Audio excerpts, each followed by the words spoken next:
రాష్ట్రం సుభిక్షంగా అభివృద్ధిలో దూసుకుపోవాలంటే మళ్లీ సీఎం చంద్రబాబుకే పట్టం కట్టాలని ఎంపీ జేసీ దివాకర్ రెడ్డి అన్నారు. అనంతపురంలో జరిగిన ధర్మ పోరాట సభలో ఆయన మాట్లాడారు. కుటుంబాన్ని సైతం దూరం చేసుకుని రాష్ట్ర సంక్షేమం కోసం చంద్రబాబు అహర్నిశలు కృషి చేస్తున్నారని ఆయన చెప్పారు. చంద్రబాబు ముఖ్యమంత్రి కాకపోతే రాష్ట్ర పరిస్థితి అగమ్య గోచరంగా తయారవుతుందని, ఈ విషయాన్ని ప్రజలు గుర్తుంచుకోవాలని జేసీ హెచ్చరించారు.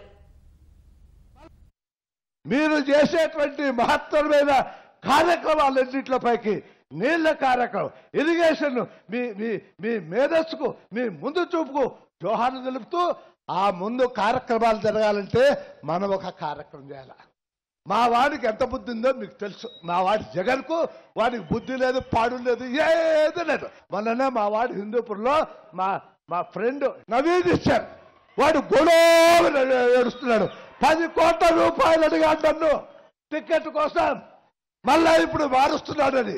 టికెట్కే 10 కోట్లు అడిగితే తరతరాలుగా ఈ రాష్ట్రంలో ఉన్నంత అందరూ కూడా సౌభాగ్యవతులు కావాలంటే మన వాడికి ఎంత కట్టం ఇవ్వాలో, ఎన్ని డబ్బులు ఇవ్వాలో ఒక్కతో మీరు ఆలోచన చేయండి. నేను మరే చేసేది ఒకటే, ఏ రాష్ట్రంలో పరిశ్రమ రావాలన్నా, ఏ రాష్ట్రంలో అందరూ బాగుండాలన్నా, సౌభాగ్యవంతంగా ఉండాలన్నా, తరతరాలుగా దారిద్ర్యాన్ని మర్చిపోవాలన్నా తప్పదు.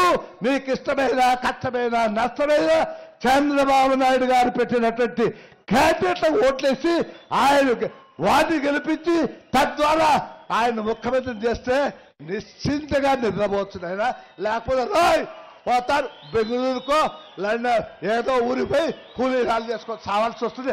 ఆ చలికి వస్తారు. కాబట్టి జాగ్రత్త.